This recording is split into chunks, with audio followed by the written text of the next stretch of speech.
처음이야 머신러닝 강의 시작하도록 하겠습니다. 이번 시간에는 차원 축소인데요. 수많은 특성을 가진 고차원 데이터를 핵심 정보는 최대한 유지하면서 더 작은 수의 특성으로 압축하는 기법이 되겠습니다. 마치 복잡한 3차원 물체의 특징을 2차원 설계도로 그리는 것과 같습니다. 기본적으로 이제 여러분들이 데이터 분석을 하게 되면 피처, 그러니까 독립변수의 개수가 굉장히 많습니다. 근데 독립변수의 개수가 많아진다는 것은 부하가 크다는 얘기예요.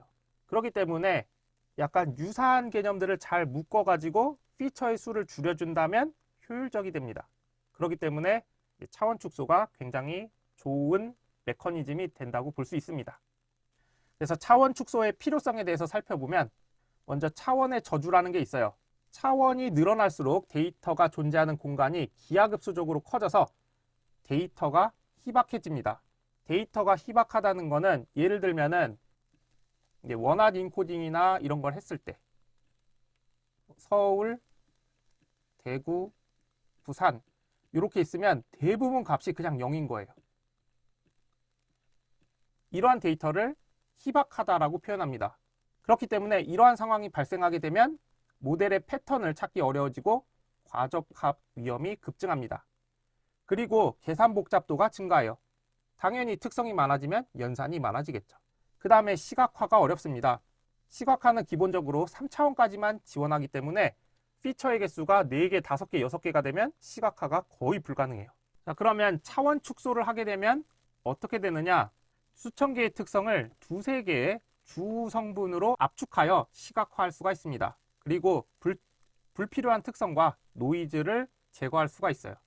그리고 차원을 줄이면 당연히 피처의 개수가 줄기 때문에 계산 속도를 크게 높일 수가 있습니다. 그리고 압축된 데이터는 저장 공간도 절약할 수가 있어요. 그래서 3차원 데이터 기준으로 차원 축소를 하게 되면 이렇게 2차원 형태로 나타날 수가 있습니다. 그래서 PCA는 어떤 식으로 동작하냐? 공분산 행렬의 고유값 분해를 수행합니다. 그래서 이 행렬과 고유값 분해라는 거는 사실 이걸 설명하려면 수학적 내용이 너무 많이 들어가요. 만약에 이 내용을 알고 싶다면 선형대수를 공부해 주시면 좋겠습니다. 그 다음에 각 주성분은 고유 벡터로 얼마나 중요한지 고유값으로 나타냅니다. 그래서 그냥 개념 정도를 설명해 드리면 만약에 데이터가 이런 식으로 있어요.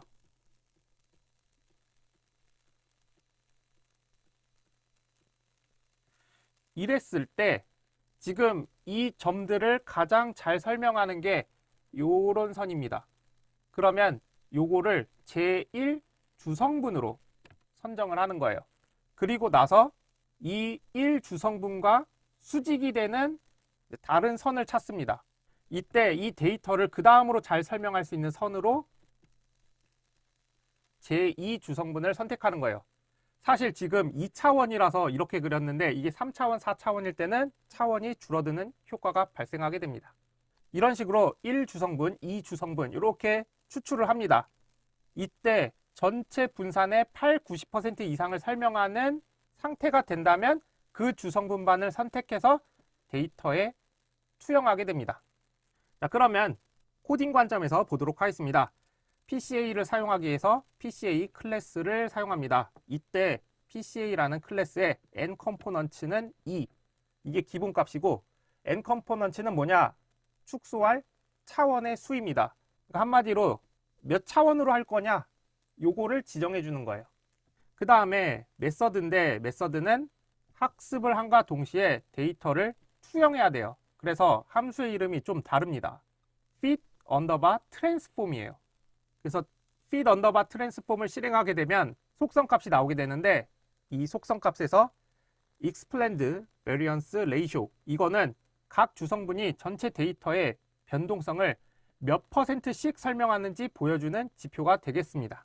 그래서 아까 데이터가 이런 식으로 있을 때 제1 주성분은 요거를 한 80% 설명 가능해요. 그리고 제2 성분은 축약하면은 한 10%만 반영이 돼요. 이런 식으로 각각 몇 %씩 설명하는지를 보여주는 거예요. 그래서 이 퍼센테이지가 높으면 영향을 많이 주는 주성분이라고 볼 수가 있겠습니다. 그래서 코드를 보면 이번에는 아이리스 데이터를 가져오기 위해서 load iris라는 함수를 호출합니다. 그리고 점 데이터를 하면 x 값만 가져와요. 사실 아이리스 자체가 라벨이 있는 데이터입니다. 근데 지금 PCA에서 라벨이 없는 상태로 사용하기 위해서 load underbar iris 한 다음에 점 데이터라고 해서 독립 변수만 가져올 거예요. 그리고 나서 이 값을 표준화 시켜줍니다. 그러면 표준화된 값을 우리는 사용해서 PCA를 할 건데 이때 2차원으로 축소할 거예요. 그래서 n 컴포넌트를 2로 세팅했습니다. 그리고 나서 fit transform 하게 되면 이때 x 값을 아까 표준화한 값으로 넣어줍니다. 그러고 나면 이제 결과를 확인할 수가 있는데 하나씩 보면 x.shape 이게 뭐냐면 데이터의 모양을 보여주는 거예요. 그래서 봤더니 150행에 4개의 열로 되어 있는 거예요. 그러니까 피처의 개수가 4개예요. 근데 축소를 했더니 x 언더바 PCA 요 결과죠. 여기에서 shape을 봤더니 데이터의 개수는 그대로 150개인데 여기 피처의 개수가 2개로 줄어든 것을 확인할 수가 있습니다. 그리고 프린트를 해서 볼 거예요. explained variance ratio 한 다음에 0번째, 1번째 값을 각각 출력했더니 첫 번째 주성분은 73%의 영향도를 가지고 두 번째 주성분은 22%의 영향도를 가지는 거예요. 그러면 이 두 개의 주성분만으로도 이 피처 4개짜리를 95%를 설명할 수 있는 거예요. 그렇기 때문에 차원 축소가 아주 잘 된 거죠. 그리고 포문을 통해서 여기서는 데이터를 5개만 출력해 보도록 하겠습니다. 그래서 봤더니 xi는 뭐냐면 이게 x가 원본 데이터였죠. 그리고 x 언더바 PCA는 PCA로 돌렸을 때의 결과예요. 그래서 봤더니 5.1, 3.5, 1.4, 0.2 요게 2개로 바뀐 거예요.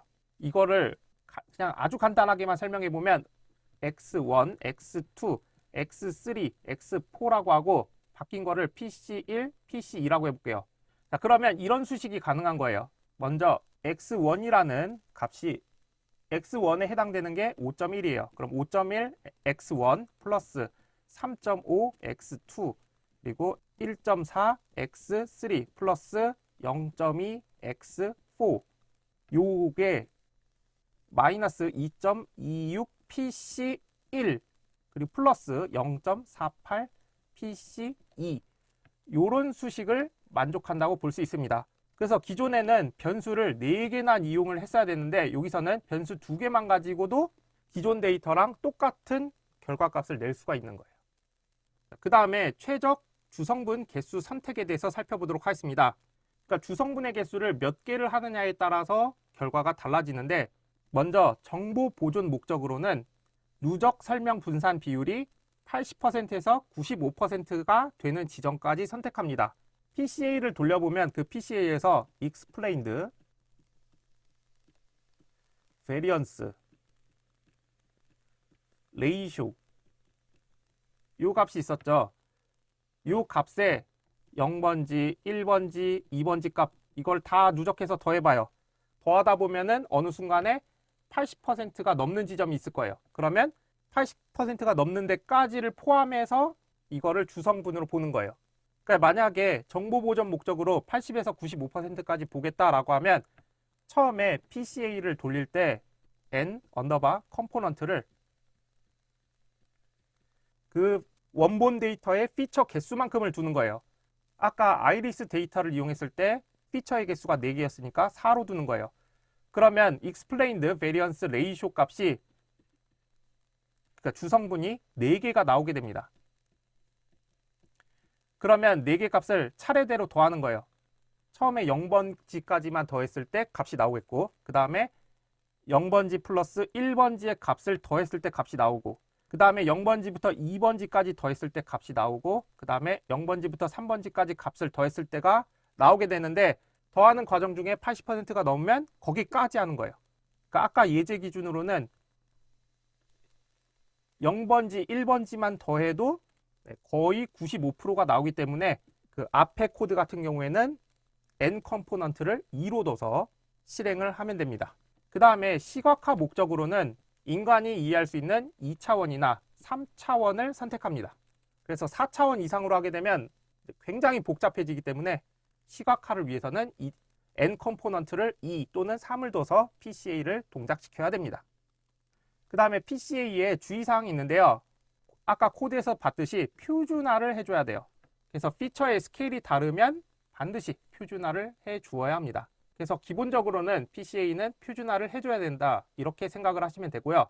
그리고 해석이 어렵습니다.